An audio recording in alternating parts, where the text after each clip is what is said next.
Hello, we're going to look at factoring trinomials today. And as an example, I am going to try and factor x squared plus 8x plus 15. Now the first thing you always want to look for is a greatest common factor. Now when I look at these terms, x squared, 8x, and 15, I see there is no greatest common factor. Okay, so now how do we factor something like this? And the trick is, it's going to be two sets of brackets. And we have to think back to, if we were foiling this out, these terms have to come from the foiling of these two sets of brackets. So the way we would get the x squared is we're going to go x times x. So if I was foiling this out, I'd go, oh yeah, x times x, and that gives me x squared. Then I would foil x times something over here, and then I would take this number that's in this spot and times it by x as well. And finally, I'd take this number here and times it by the number at the end. Now this number times this number has to make 15. So this number here, if I multiply it, so let's just write that number times the number that's at the end here. When I multiply them together, they have to make 15, because that's where this positive 15 is coming from. And if I take these two numbers and I add them together, they have to combine and make this number in the middle, which is positive 8. So now I just got to figure out, okay, what two numbers, because these have to be the same, obviously the same number here and the same number here. Which pair of numbers is going to do that? So we just go through kind of a Rolodex, and we say, well, a number times a number has to make 15. So I have 1 times 15, but they don't add up to 8.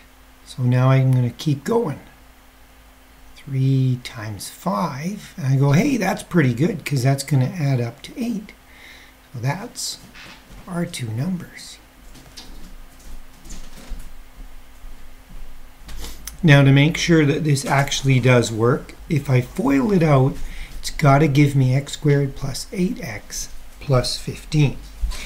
So I have x times x, which is the x squared. Actually, let's write it all out down here.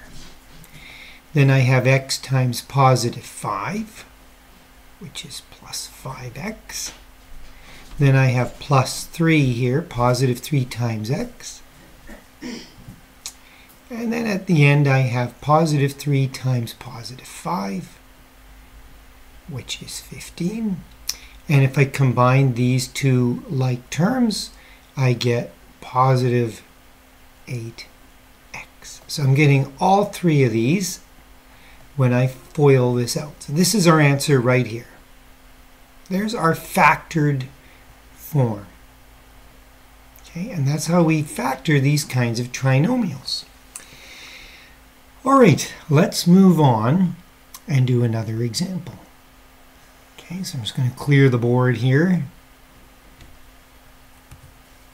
All right. So our next example we're going to try and factor looks like this. X squared minus x minus 12. And again, I look for a greatest common factor and I see there is none. So no greatest common factor, check. And then I look at this, what we call a trinomial. It's one of those x squareds, then an x term, and then a number. So I know the factored form is going to look like this. It's going to be two sets of brackets. And to make that x squared, I know is going to be x times x. So the real mystery behind it now is, what's this number here? And what's this number over here? And I know that if I multiply the two numbers together, they have to make negative 12.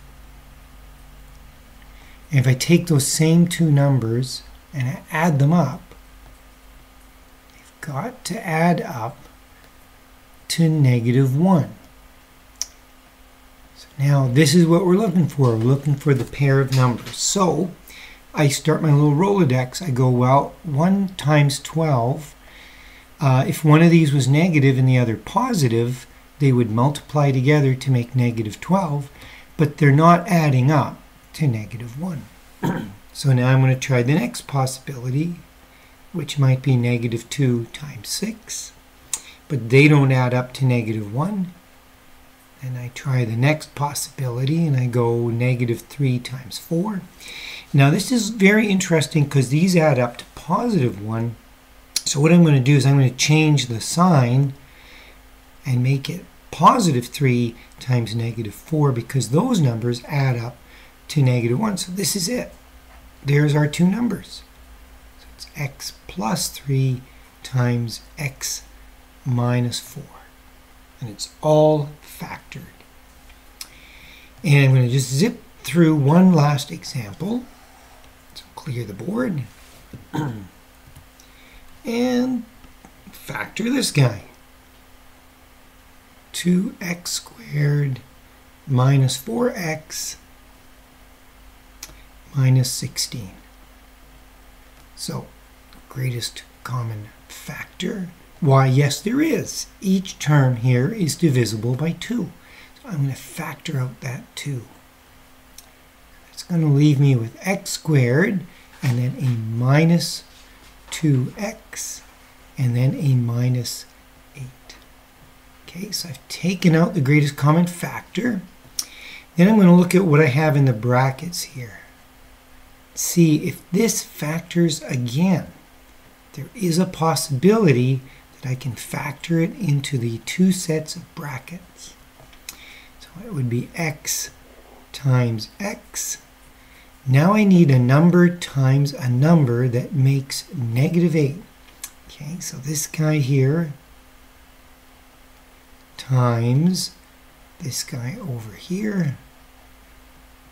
Got to multiply together and make -8, and the same two numbers have to add up and make -2. So is it going to be a -1 and an 8? Nope. Is it going to be a -2 times a 4? Well, that's interesting. It's close, but I think what I need is +2 and -4. Why? Because these add up to -2. So I'm going to put those numbers in, +2 and -4. And there it is. There's my answer. This guy right here. And it's all factored. So with that, we are done. And we will catch you later.